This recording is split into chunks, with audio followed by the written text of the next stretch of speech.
To Godly, this is the voice of Johnson County, Joco Community Radio. Have you ever met a single person in your life that enjoys paying taxes? No one does. If you can't sleep at night because you have a huge problem with the IRS, I've got some free advice for you. This service is strictly limited to individuals that owe the IRS $10,000 or more in back taxes. And if you qualify, we can guarantee that you won't be writing a big fat check to the IRS, or our services cost you nothing. The first 100 people that call today will get a free tax consultation worth $500. Stop worrying about your IRS problem. We can help you, we promise. Call the tax doctor right now. I mean right now to learn more. 800-240-4587. 800-240-4587. 800-240-4587. That's 800-240-4587.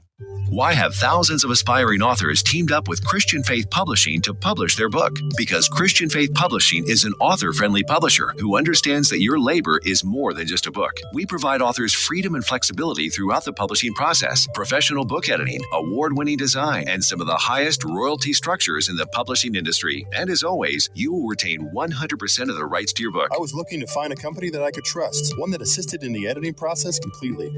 The most important qualities that I was looking for was a publisher who was honest and upfront, no hidden costs or fees, and owning the rights to my own work. Christian Faith Publishing will publish, market, and sell your books in all major bookstores, online booksellers, as well as specialty Christian bookstores. Call for your free author submission kit. 800-978-4812. 800-978-4812. 800-978-4812. That's 800-978-4812. Here's important new information from the Diabetes Solution Center for you, a family member, or a loved one suffering with diabetes. If you have lost your provider, or if you need a provider for diabetic supplies, you may qualify to receive your diabetic testing supplies now with little or no out-of-pocket cost, regardless of your age. All you need is Medicare or private insurance to be potentially eligible. Call the Diabetes Solution Center right now for details. Just takes a couple of minutes. Our friendly, knowledgeable agents will give you free, no-obligation information, handle all the insurance paperwork, and make sure your supplies are delivered directly to your door for free. Call U.S. Medical Supply 24 hours a day. 800-597-9323. 800-597-9323. 800-597-9323. Call right now. 800-597-9323. Let's be honest. Wheelchairs are heavy, bulky, and ugly. If you carry a wheelchair in your car to take care of a loved one, you know how hard it is getting that clunky, old-style wheelchair in and out of your car. Introducing the Feather Chair Wheelchair. 13 pounds, it's the world's lightest wheelchair. It folds in seconds and fits neatly in your trunk, backseat, or closet, so you can take it everywhere. And it's only available right here. Order yours today and get a free wheelchair case, a $50 value, yours free. The Feather Chair. The world's lightest wheelchair is just $4.99 with easy payments as low as $16 a month. Sorry, no Medicare or insurance accepted. So call right now to order yours. 800-823-5826. 800-823-5826. 800-823-5826. That's 800-823-5826.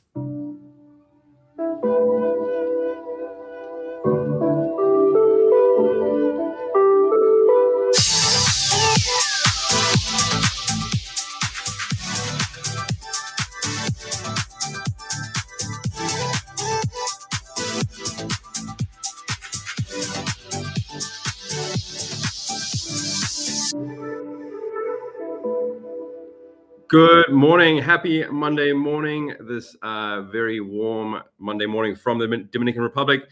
I'm coming to you all the way from the Dominican Republic. It's Adam Smith, and I'll be joined by Martin very shortly. We're going to be talking to you this morning about everything health and fitness related.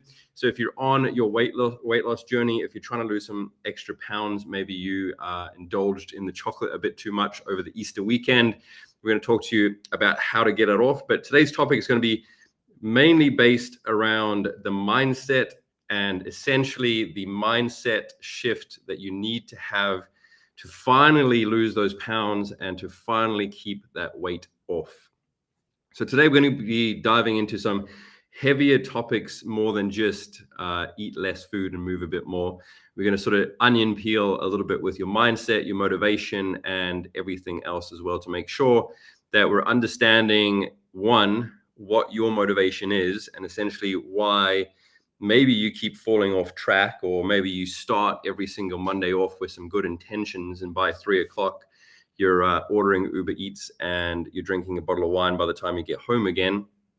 Or that you get a couple weeks into a program or a couple weeks into going to the gym consistently, and then you just somehow find your way back to the couch and not motivated at all. So when it comes to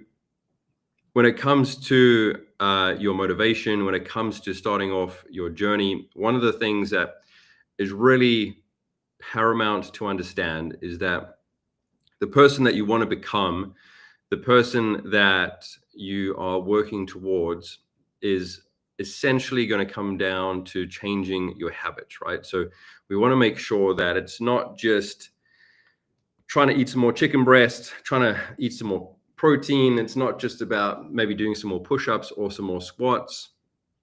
It's also about what identity you have around your health journey.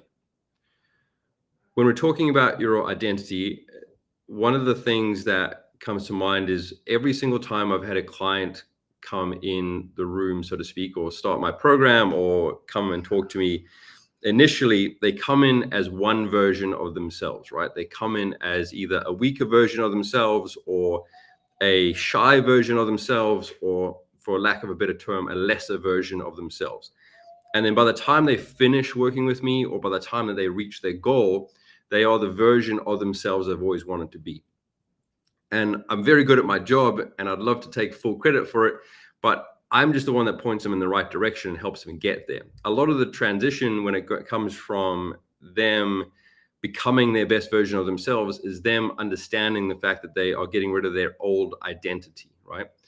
The old version of themselves. So I've spoken about Jess before on the radio show, and she's a very good case study for me to talk about, because the first conversation I had with her, I could see it in her eyes that she wanted to be this badass version of herself, this version that she had always sort of needed when times had got tough, or this version of herself that she'd always wanted to be, whether that was like the more athletic or the more confident or the more grounded or the fittest version of herself.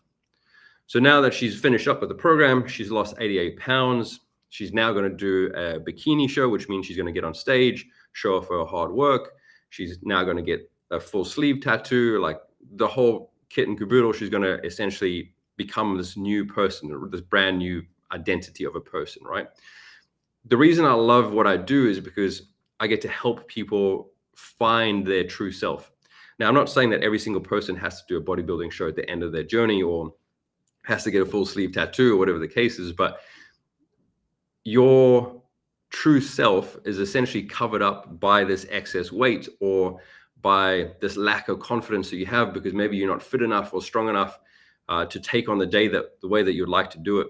So Martin's popped into the studio and he's a great example of this when it comes to changing identity. So from the version that I knew when we first started working out together during COVID to the version he is now, it's essentially two different people.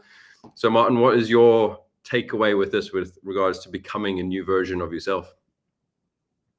Morning, Adam. How you doing? My camera the right way around? You know? Yeah, I can see it. Yeah. Good. It just starts with a vision. Obviously, we are who we are and we accept who we are. Most people go through life just being who they are and accepting it and never changing. And, they say we change when the pain of change becomes greater than the pain of staying the same becomes greater than the pain of change, right? And a lot of the time it needs to hurt more. And that's what happened to me. You know, the staying the same became so painful that I decided to change. And you can only do that if you have a vision. And we speak about it quite a lot. One of the most powerful things that we can do is writing down that person that we want to become. And also writing down what's wrong with the person that we are. And a lot of people don't want to do that. You know, that's painful. We all have an ego protection and we all have sort of a denial about the person that we are. And writing down what's wrong with it is a painful process. You know, we have to we all have an ego protection where it hurts to look at our defects and the things that we're doing wrong and the stuff that we want to change. And it's a humbling experience to literally list out and say, you know, what are the things that I'm doing wrong? What are my defects of character? What are the actions that I take that sabotage me, that hurt the people around me, that damage my future? And, you know, you've got to be really humble to be able to do that. But if you can, and you can destroy this image and this person that we create today with the aim of becoming a better person and list out the opposite virtues of the defects and then create this vision of the hero, the person that we want to become, this is going to be one of the most powerful things that you're ever going to do in your life. Yeah, 100%. I think this is the part that a lot of people miss when they're talking about their journey to lose the weight, right? So everyone views it as an external thing that they're trying to fix, right? Like an external thing that they're trying to solve, but it's often an internal issue, right? So what's that saying of the external is an internal reflection, right? So the way that you talk about yourself, the way that you view yourself, the way that you love yourself is represented by your external, right? So your subconscious knows how much you love yourself by the way that you talk to yourself and the way that you feed yourself, essentially. Like someone that loves themselves isn't going to drink themselves into oblivion every single night and then feed themselves pizza every single night and then treat their body like a circus every single day, right? If you truly love yourself, what are you going to do, right? Like if you love your child, you're not going to feed them junk food every single day, right? If you love your parent, right, you're not going to feed them alcohol every single day. So why are you doing the same to yourself, right? So this is a deeper conversation today than we've had in the past, but this is part of the journey that I think a lot of people step past or step over and then wonder why motivation doesn't work and wonder why they get stuck in this Monday loop of like starting a new program or like jumping on V-Shred and trying all these stupid things on Instagram or TikTok or YouTube, thinking that, okay, this diet is going to work, or this workout is going to work, or this fad thing is going to work, or Ozempic is going to work. But all you're doing is you're putting a Band-Aid over a bullet hole wound and you're not actually fixing the internal problem, right? So especially if you've been battling with like overeating your entire life, if you've been battling like your weight your entire life, it's not just, okay, I just have to eat more protein. It's not just I have to watch your calories. It's also fixing what's going on between your ears and what's going on internally. So talking about motivation, I touched on this last week. We have to dive deeper into your motivation side of things. So yeah, you can get motivated at the beginning, right? So when I first start talking to someone who wants to join my program, for example, it always starts out with, yeah, I want to lose 50 pounds for my 10-year wedding anniversary, or 20 pounds because we're going on holiday next year, or whatever the case is, which is fine. Everyone wants to look better in a bathing suit. Everyone wants to fit better in a pair of jeans, but you have to dive deeper into the motivation side of things, because that's only going to motivate you for a certain amount of time, right? After that, what is the real reason that you want to do this? Because no one really cares if you're 20 pounds heavier or not, right? Like if your husband or your wife loves you and truly cares who you are, they're not really going to care that much about you being 20 pounds heavier. It's only going to come down to you wanting to show up as the best version of yourself. If you have that internal itch of like, I'm not performing as best as I should at work, I'm not showing up as the best father or mother for my kids, I'm not setting the best example when it comes to eating, I'm not like the best representation for my husband or my wife, right? Like if you're in a relationship or a partnership or girlfriend or boyfriend or whatever the case is, like, you're a representation of that other person, right? You're showing up for that other person. So are you showing up as the best version of yourself? So your motivation shouldn't just come from, okay, like, I want to look better in a pair of jeans. It should also come from, am I showing up for the people around me as the best version of myself? Because if you're not, you're letting everyone else down. So you're going to do this for the next like 60 years as showing up as like the Diet Coke version of yourself, like the watered down version of yourself. What's your, like you and I both go through like super motivated periods, but what keeps you going as hard as you do, Man? Well, one thing I'd like to say, and this may not truly be the case for everybody, but there's definitely some kind of correlation between, if I haven't seen somebody for a while, because we all go through waves and we all have our ups and downs, and if I haven't seen someone for a while and then they see me, just at first glance, they can probably tell how I'm doing in life. They can probably tell what my mental health situation is like, what my work situation is like, how my relationships are going, just by looking at my physical form. Because for me personally, there's a direct correlation between my external appearance and my mental health and my internal world, which then goes out to all my affairs. Because when my mental health is not good, it's a very difficult time in my life to be able to hold together good eating habits. It's one of the first things to go when I'm going through a stressful period in my life.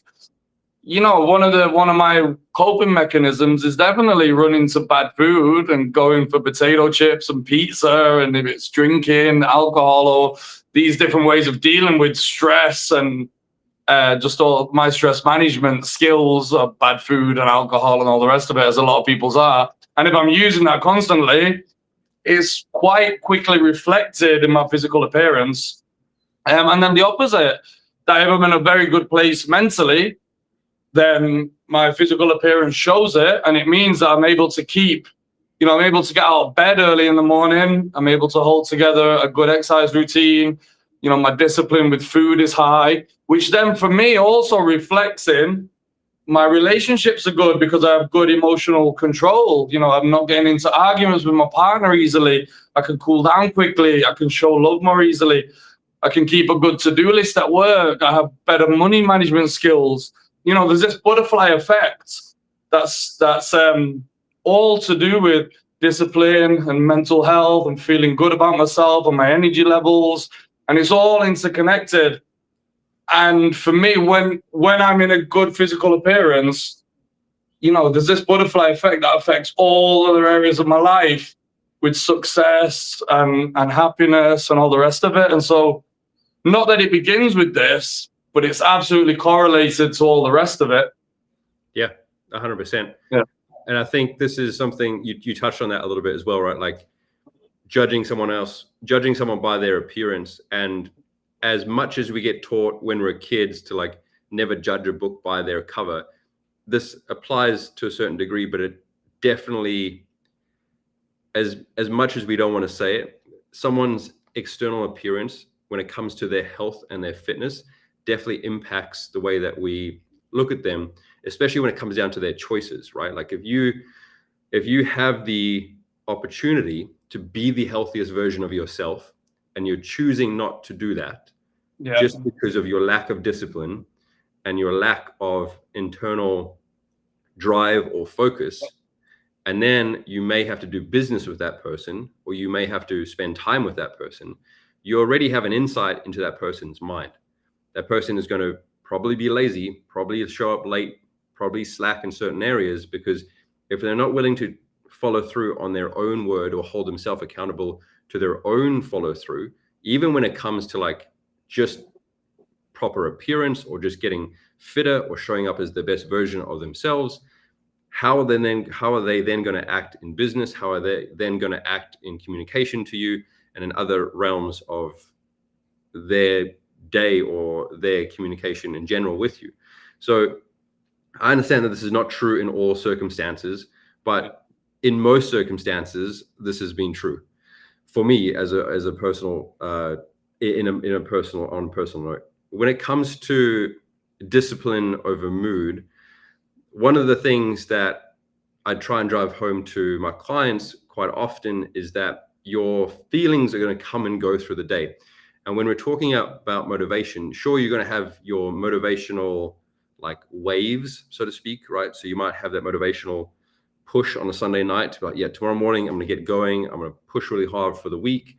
I'm going to make sure that I get up and do that 5K run, or I'm going to go to the gym, or I'm going to eat that high protein breakfast. And then the alarm clock goes off at 4 o'clock in the morning on a Monday, and you're like, screw this. It's raining outside. It's cold. I don't want to get out of bed. The thing that I have learned doing this for such a long time and teaching people how to do this for such a long time is that if you break your word to yourself in that circumstance, what you'll find is that then every other promise you make yourself, whether it is to do with fitness and health or anything else in life, your word becomes weaker and weaker and weaker to yourself. And then you wonder why the things that you set out to do in your life don't get done, whether it's renovations with the bathroom or going on a trip to the Caribbean or like going to go and see your parents or whatever it is, right? Because you couldn't follow through on a simple task of getting out of bed on a Monday morning and going to the gym. Why the hell would your subconscious trust you enough to renovate a bathroom or to buy an investment property or anything like that? And as Martin is saying, is like, you may think it is something simple by just getting fit and healthy, but what getting fit and healthy is teaching you is internal discipline.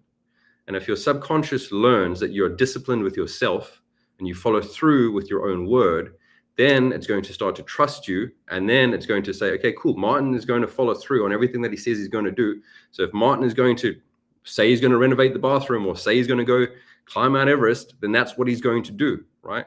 So that internal self-destruction or that internal self-sabotage of overeating or missing workouts or whatever it is just not going to happen. So this is something that I've personally gone through and taught every one of my clients as well, is that if you say you're going to do something, do the thing you said you're going to do. Martin, what's your takeaway on that? Well, there's a couple of, there's a lot of famous quotes on these, and these age-old traditional quotes don't come from nowhere. One of them is, the way you do anything is the way you do everything. And so, if you're having poor eating habits, you're getting out of bed late, you're just lazy in many of these different areas, then it definitely goes across to productivity, work habits, the way you are in life in general. And if you can tighten that up, you can tighten the other stuff up. The thing that you were talking about is one of the universal laws, which is the law of diminishing intent, which says that the more times that you attempt to do something and you don't follow through with it, the less chance there is that it will get done. This is just one of, it's like the law of motion. It's a universal spiritual law. And so then, as you say, I'm going to do something, and you do it, it starts holding so much power that you can get it done. As you said, the self-belief that you have, that you know that you're going to hold your word, and you just, in the end, it becomes almost like a magic that you start becoming really careful with the words that you say, because if you say it, you're like, oh no, I actually have to do it now, because you know that you're going to hold the words yourself. And one thing that I just mentioned was, I said, it doesn't, when I was talking about it all being correlated with work productivity, with your relations being happy, with your money being good and all that, and saying it doesn't have to be because of fitness. It doesn't mean that it starts with fitness, but it can. It has to start somewhere. And if all those areas I was just describing are in a bit of a shambles, you can choose one area where it does start. Yeah. And health and fitness is a very good area that you can take control of and have it. It has to start somewhere. If you're going to become disciplined, then you're going to choose an area of your life where you say, I'm going to promise myself I'm going to do something, and then I'm going to hold my word to doing something. Health and fitness is an area where you can genuinely have control, take control, promise yourself you're going to take an action and follow through with it. That doesn't depend on other people. You know, if I say to myself, tomorrow I'm going to walk out the door and I'm going to run for 10 minutes, and tomorrow I'm going to have a healthy lunch where I'm going to track the macros, and tomorrow I'm going to set a fixed wake-up time. You know, these are all things that I only need to depend on myself. I can choose an absolutely attainable goal that I can hit and I can follow through with. And if I start taking control of my life in that one little area, and then I just use building blocks and build up on it, and then I can start expanding it, and I can use that discipline and control of my life and move it to work, and move it to relationships, and move it to money. And eventually, you know, start taking control of my whole life and reality, and it becomes such a powerful thing that we can do. But it has to start somewhere, and why not get it to start with health and fitness? Yeah, I love this, because for me, it's always been like the aha or the light bulb moment, right? As soon as I started to focus on that, then the rest of my life opened up, right? And I've seen this time and time again with so many of my past clients, and just so many people in general, is when they fixed that part of their life, everything else sorted itself out. Either because it taught them self-discipline, or it taught them self-love, or it helped them get through shit that they needed to get through, or whatever the case is. When it comes to self-sabotage, one of the quotes that has always been around for a long time with me, and especially because I work with women, the quote reads as, you can't hate yourself into a body that you love, right? And when it comes to your subconscious, and when it comes to the way that you talk to yourself, your body, let's say your vessel, whatever you want to call it, your subconscious knows how much you love it and how much you love yourself by the way that you talk to yourself every single day, and by the actions that you take, right? So by you going to bed on time, by you feeding it properly, by you doing the stuff you're meant to be doing when it comes to physical activity, by the stuff that you watch, the stuff that you read, your subconscious knows how much you love yourself. So when you overeat, and then you go into a negative spiral, and you start talking negatively to yourself, and then you punish yourself, that shame and that guilt will sabotage your progress, because what you're doing is you're just falling back into the old habit, right? You're essentially trying to, like the quote reads, you're trying to hate yourself into a body that you want to love and respect. One of the things that is a huge switch for a lot of my clients is when they go from the acknowledgement that food doesn't have to be pleasure, it can be purposeful, and it is fuel, right? As soon as they make that switch through the program, which is normally about halfway through, they then understand that the way that they eat, the way that they consume macronutrients, calories, all this kind of stuff, is fueling their body, because they are trying to get the best out of their body. They love their body, right? So they want to make sure they're feeding their body with essentially love and respect. So when it comes to your view of your body, you have to stop hating it, and you have to stop trying to punish it because you overate last night, or because you had that bottle of wine last night, whatever the case is. Martin, was there ever that shift for you when you went from like, I hate this like vessel that I'm in, and now that you're shredded and getting ready for a show in a couple months, essentially? Yeah, I mean, you know, moving from negativity to positivity, it's got to be done.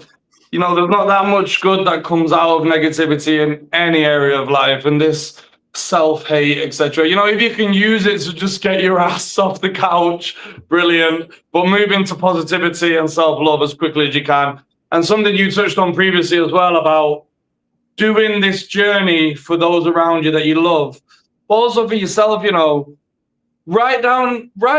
if you had to take care of a loved one that you truly loved, and you wrote down the perfect routine for the day for them, and you wrote a wake-up time for them, and you wrote an exercise routine, and you wrote a diet out for them, and then do it yourself, treat yourself like write down a routine for somebody you love, and then treat yourself as if you were somebody you loved.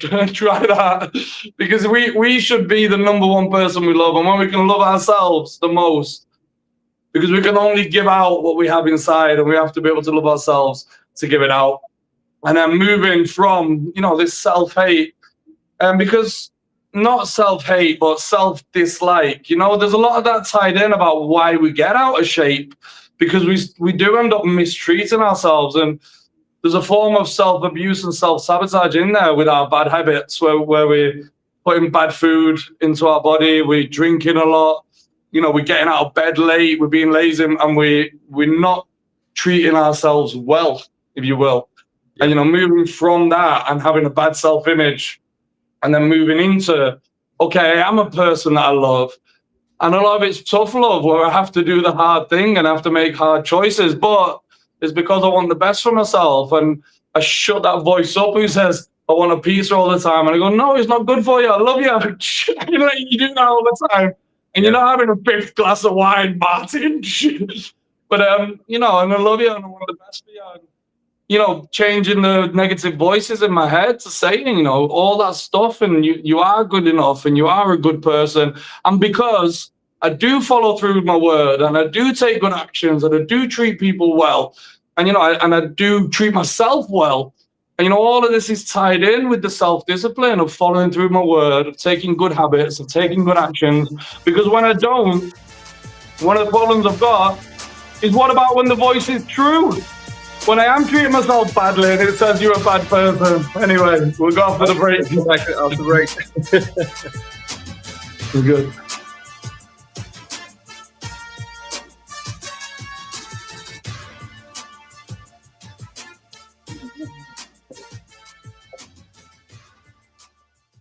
If you're trying to quit drinking or doing too many drugs, listen to me. You don't know me and we'll never meet. I had a problem like you once. I drank and used to party a little too much till it got out of control and almost ruined my life. I realized I needed help to fix my problem before it totally destroyed me. If you've tried to fix your drinking and drug problem and you know you can't do it alone, you need to call the National Treatment Advisors. They'll immerse you into a 30-day program to replace your old habits with new habits and totally change your life. And if you have PPO private health insurance, the entire program may be covered. Fix your problem right now before it gets any worse. Get clean. Call now and learn more. 877-247-1581. 877-247-1581. 877-247-1581.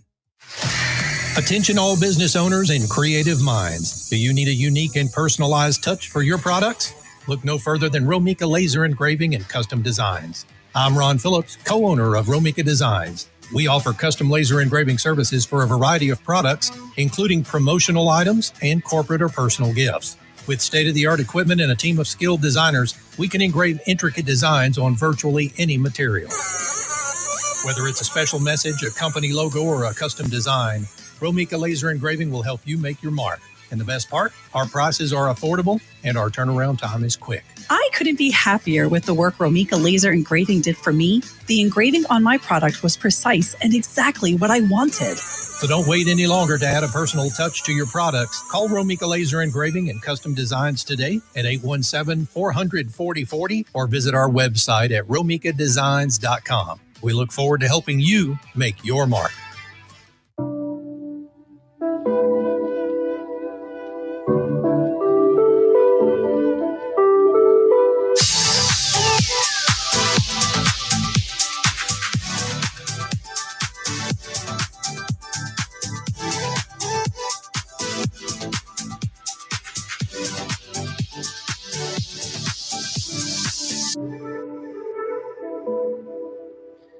Good morning. Happy Monday morning, all the way from the Dominican Republic. It's nice and sunny here. I hope it's nice and sunny wherever you are listening from.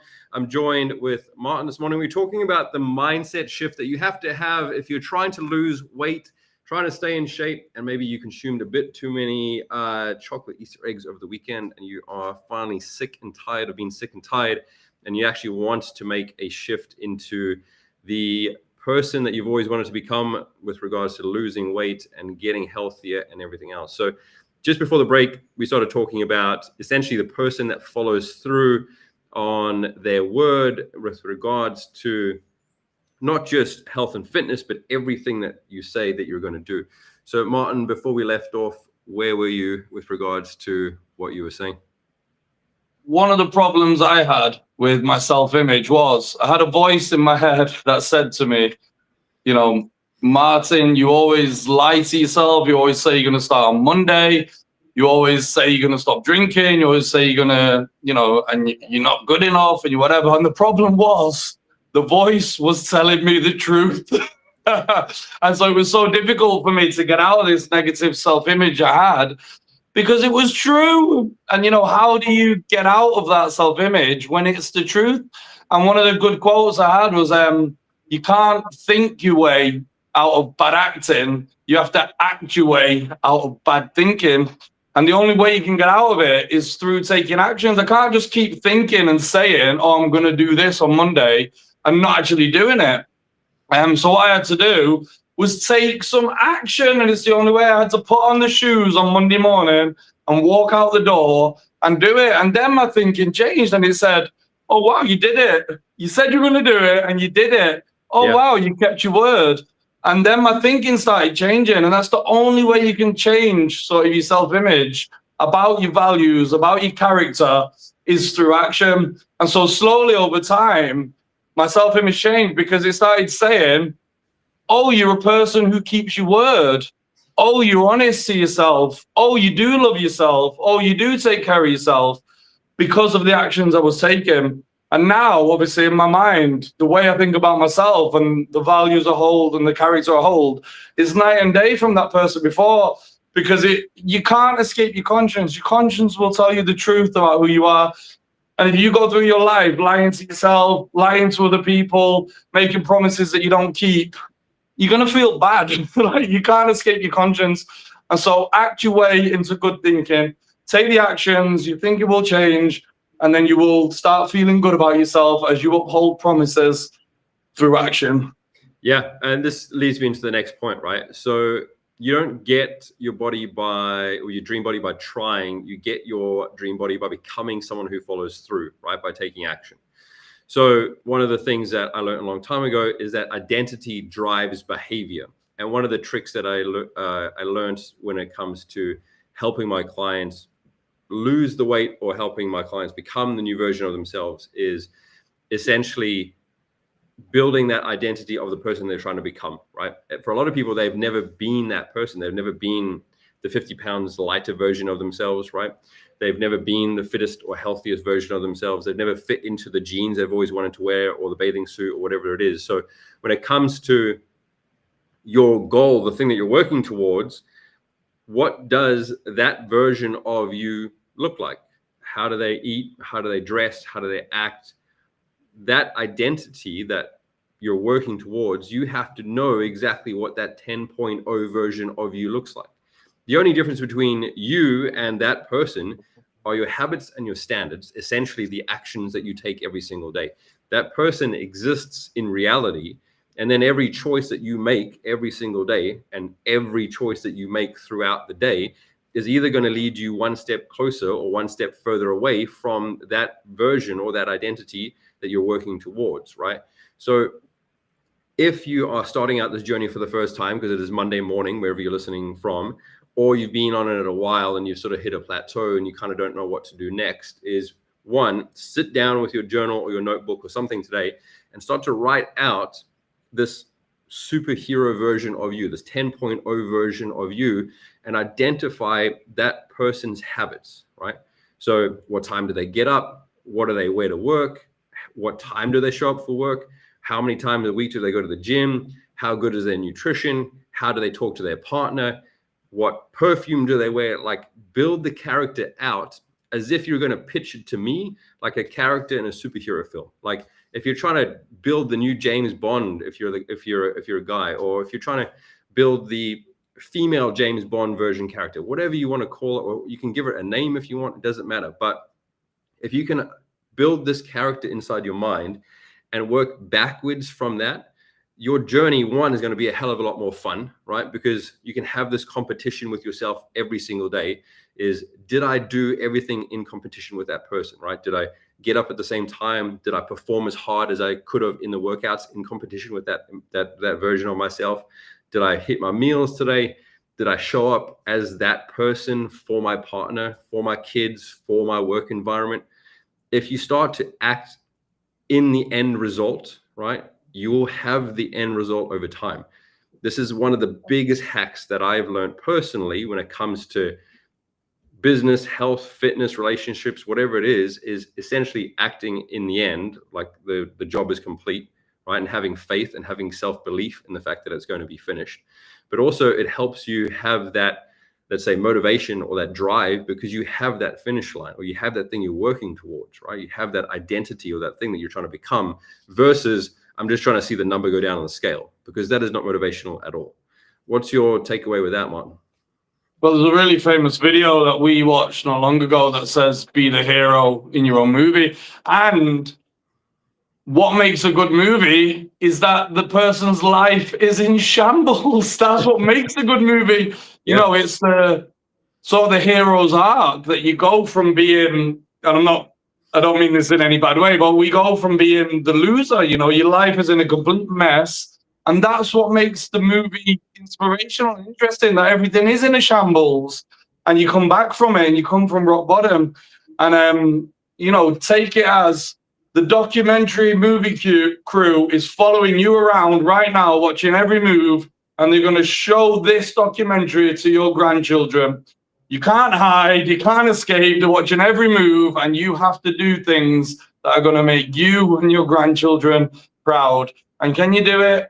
Of course you can. You know, become the hero of your own movie. And when you write out this fictional character of the end result of this superhero that takes all these actions, it's already written out. You already know how that person behaves. You already know how they think. You know what the daily routine is. And you just have to step into the shoes, and you can genuinely start behaving that way today. It's not an impossibility. It's not something that's completely out of your reach. You literally just write out the things, and then you just start doing it tomorrow, and you can just walk into the shoes of this person because you created it. It's you in the future, and you just start living it tomorrow. It's not an impossibility, and you just become this better version of yourself and just start taking these better actions and these better habits tomorrow. And as you do that in a very short period of time, you know, I'm talking weeks, months, you naturally and genuinely will become this person that you create. Yeah, 100%. And I truly wish more people would do this, because you said something at the beginning, right, of the show, is that people just accept who they are, right? Like this version of themselves, right? Like they don't evolve in any kind of way. Maybe they're still the same person that they were when they graduated college, right? Or when they finished high school, and they've just got older and fatter, and that's it. Like they haven't changed at all. Well, one of the problems, which we discussed the other day, one of the problems for most people is that it doesn't hurt enough. If it's just, if you're living your life and it's just a little bit uncomfortable, why would you ever change? You know, if it's traumatically painful, yes, you're going to face it head on. You're going to tackle it. You're going to write the stuff down. And you're going to take this extreme action to overcome this pain. And then you're going to come out the other side. And whatever area it was that was so painful, when you tackle it head on, that weakness is now going to become a strength. And in that area, you're actually going to be stronger than the majority of people who have that area as a natural strength, because you've tackled it, you've cultivated these skills, and that strength will be stronger than most people who have that as a natural strength. But the problem is, it has to hurt. If it's just a little bit uncomfortable, like you just accept it and you go, oh, it's just a little bit uncomfortable. I'll just live like this for the rest of my life. And you don't need to. Obviously, if it is a little bit uncomfortable, you can make it painful. You know, if you sit down and you dive into it and you make it hurt and you say, if I continue this way for the next 20 years, what is that going to feel like? Because the problem is, if it's a little bit uncomfortable today, I'm 40. Let's say I'm slightly overweight today at 40, and I just say, I'll just accept it, it's fine. But at 60, I'm now 120 pounds overweight, and I can't lift up my grandchildren. How much is that going to hurt? You know, Play it out, make it extreme, make it painful, and use that future pain to tackle it today and overcome it. Yeah, 100%. And I think this is something that we've spoken about before, right? Is your fat loss journey, your health journey is a spiritual journey. It is not a physical journey. As many people think it is, And as much as it gets discussed that it is 100% a spiritual journey. Like the internal change that you have to make to go from being undisciplined to disciplined, the fact that you have to learn how to navigate the weaker voice versus your true self internal conflict that you're going to have every time you want to have the McDonald's burger, or you want to have the healthier choice option, or you want to do the workout or don't want to do the workout. The internal conflict that you're going to have every single time you have to do the harder thing versus doing the easier thing. What this teaches you is inside you are going to become a different person. So this is why, one, I get frustrated when people just don't exercise, which it doesn't make any sense to me whatsoever. Like they don't do anything, right? Like they don't lift weights, they don't go to Pilates, they don't even go to yoga or stretching or anything, right? They don't do anything that challenges themselves. But even when like I go down like the dating side of things, one of the first questions I ask is, do you do anything physical? Like, do you do any physical activity? Because it tells me a lot about the internal workings of the person, right? Are they going to be able to like have some sort of discipline or have some sort of mental fortitude to do difficult things? What's your takeaway with that side of things, Martin? I mean, one thing I like with that about anybody who doesn't do an exercise, because I've lived both sides of it many, many times, and I've lived the extreme of not only not doing an exercise, but also sleeping in late, not being productive, and having an extremely bad diet. So I have first-hand experience of that life. And then this life that I'm living today, of having a fixed wake-up time, an extremely strong morning routine, good exercise, and a good, clean diet. If I could take this feeling that I have at this precise moment and the frequency that I live on and give this feeling to somebody who lives the other life, they would immediately take up this life tomorrow. I promise you. Because if you live that other life and you don't know what this feels like, you don't have anything to compare it to. And if you could just see what this life feels like and use it as a comparison, you would take it up in a moment, because you can't experience this life and understand what living a life of high energy, gratitude, not being tired, motivation, purpose, wanting to complete tasks.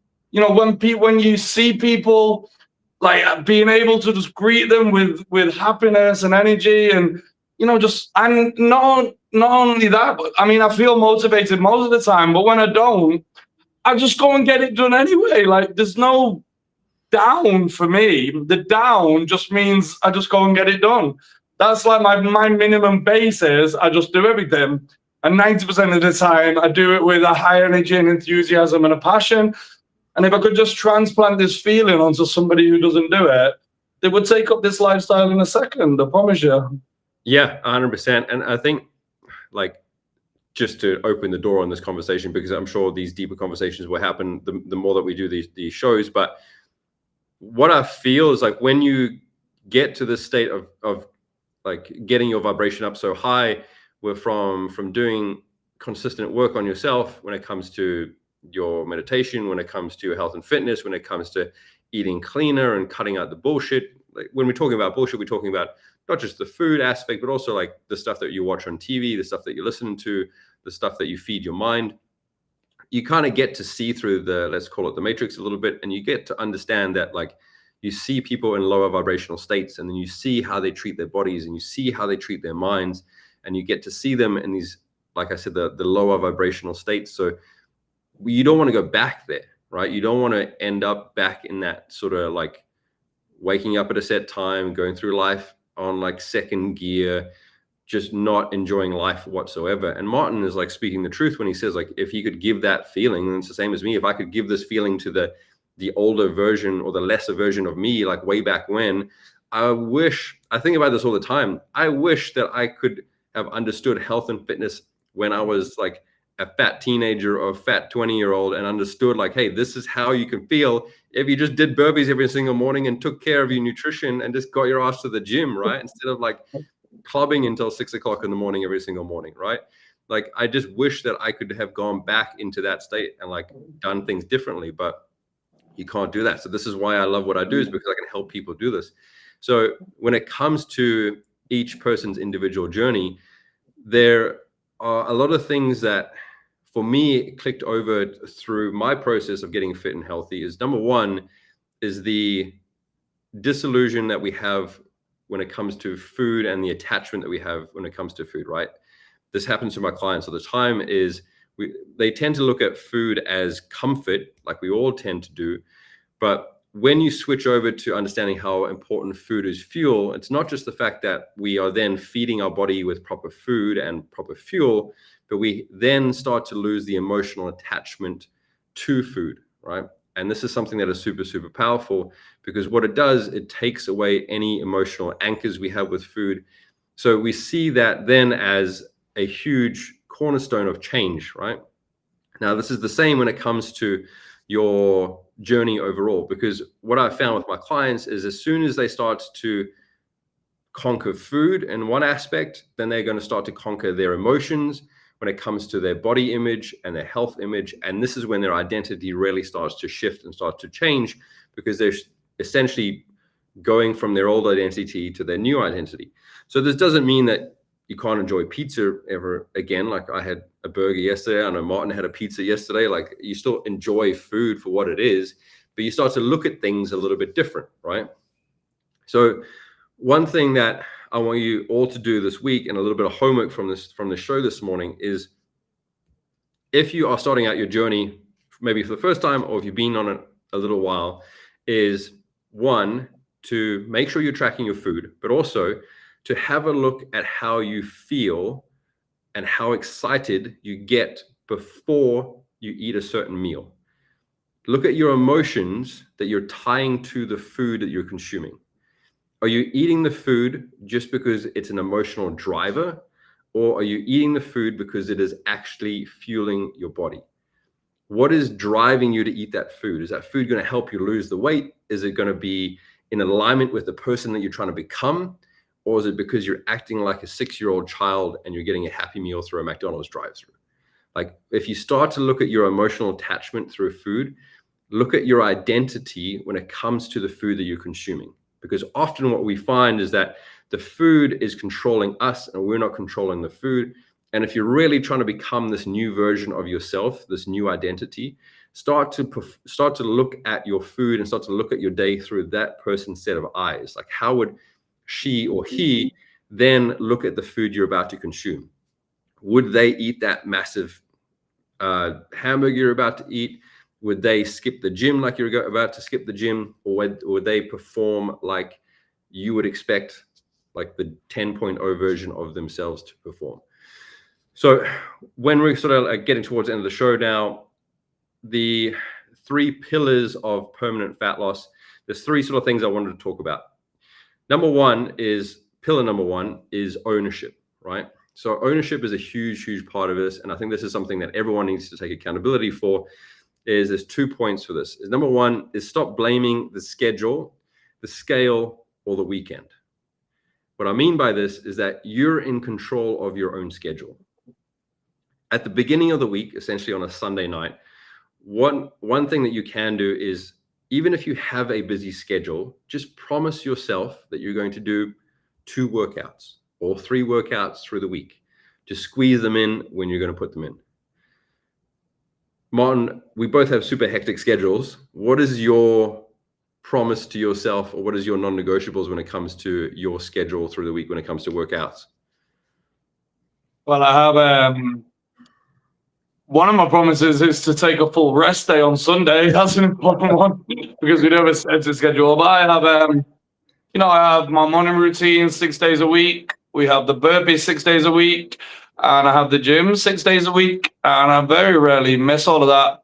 But my non-negotiable with all of that is 5 days a week, because I know life can get in the way sometimes. Yeah. That's my non-negotiable I made. burpees 5 mornings a week, morning routine 5 mornings a week, and gym 5 mornings a week. I normally hit 6, but no life can get in the way, so I've made a minimum standard. Perfect. All right. Then stop blaming the scale and stop blaming the weekend. So the scale is just your relationship with gravity, right? And then the third point is the weekend. So the weekends are always going to be there. It's your choice if you're going to overeat or overdrink, right? You can still treat it like any other day. You can still stay on track like any other day. Pillar number 2 is resilience. So if you fall off track, get back on track faster.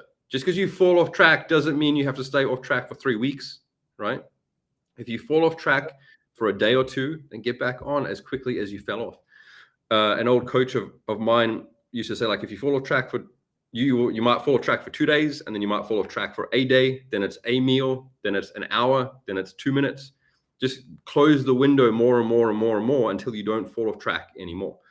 Just make sure that you understand that you are a human being. It's going to happen, but the point is not to then stay off track for as long as possible. All right. And just quickly on the weekend as well, the main reason why the weekend would mess you up is just simply a lack of preparation. If on Friday afternoon you just look at your weekend schedule, you generally know where you're going to be, what your activities are going to be. And if you just blow with the wind and you have zero preparation and you walk into the social event, the barbecue, or you walk into the restaurant with zero thought or preparation of what you're going to eat and what you're going to drink, you're going to go into a calorie surplus, and you're going to eat bad food choices. But if you go into the barbecue and you know there's going to be loads of bread there, there's going to be potato chips with dip, and X, Y, Z, just go in at least with just some kind of framework and idea, and say to yourself, I'm going to have X, Y, Z, and I'm going to go into the cinema, and you say, okay, I'm going to share one thing of nachos with my partner. And the rest, I'm going to eat before I go. I'm going to have chicken and rice. I'm going to go down and I'll share one thing of nachos.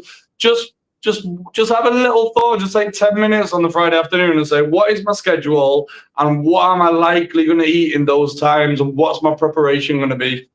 And honestly, it will help you so much to stay on track. Yeah, 100%. Then the third pillar of permanent fat loss is consistency, right? It is essentially the boring wins. It's the consistency over time that's going to give you your success. And it is the unrelenting consistency of showing up every single day. It doesn't have to be sexy at all. It just has to give you the results. And this is what I think most people struggle with, is the fact that they think that it has to be amazing. It has to be badass workouts. It has to be super sexy food every single day. It has to be like super macro specific and super fancy looking, well-presented dishes in a fancy kitchen that they see on TikTok every single day. No, it's not. It's microwaved chicken and rice that's sometimes cold, that's sometimes warm. Exactly. That's eaten out of a container. That is just consistency. That is it. I'm telling you now that the more and the quicker that you just accept this and just surrender to this, the quicker you're going to get your results. The amount of dishes that I have to wash, the amount of cooking that I have to do, the same as Martin, like buy yourself an air fryer, just like the consistency, the boring stuff is going to get you the results that you want. What's your takeaway with that? We've got about 90 seconds, Martin. Not everyone can do this, but mine is literally bulk cooking on a Sunday, the whole week's worth of food in Pyrex containers, chicken and rice, 98.2 ground beef and rice, and do the whole week and put it in the freezer, and every day just pull it out. Same food, change the spicy sauce. That's as much variation as I have. And I'm not getting everyone can do that, but if you can, bulk prep, just make your life easy. And food for me now, it isn't for taste, it's for fuel and it's for results. And then about every 3, I do a perfect diet for 3 weeks, and then I go away for 2 days and I eat to my heart's content. And, that's the way that I do it. 3 weeks perfect diet, 2 weeks of 2 days of restaurants and off track, and then come back 3 weeks of perfect diet again. And that's the way I do it. It works wonders for me. Perfect stuff. All right. So just a quick recap is you don't need a new diet. You need a new identity. Motivation fades, but discipline stays. You're not broken. You just need better tools. So that is it from us. Hope you have an awesome Monday, an awesome week. And I hope this helped point you in the right direction. We'll see you next week, same time, same place, same channel. Peace out. Great stuff. Thank you, everyone. Stay on track. Most discipline over motivation.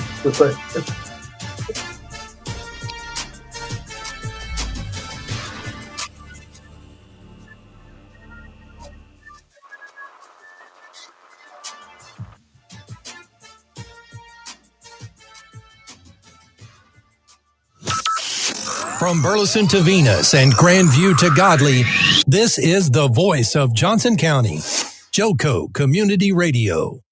Hey, travelers, do you want to save money on your next flight? Then pick up the phone and call. That's right, call, because the best prices are not online. They're with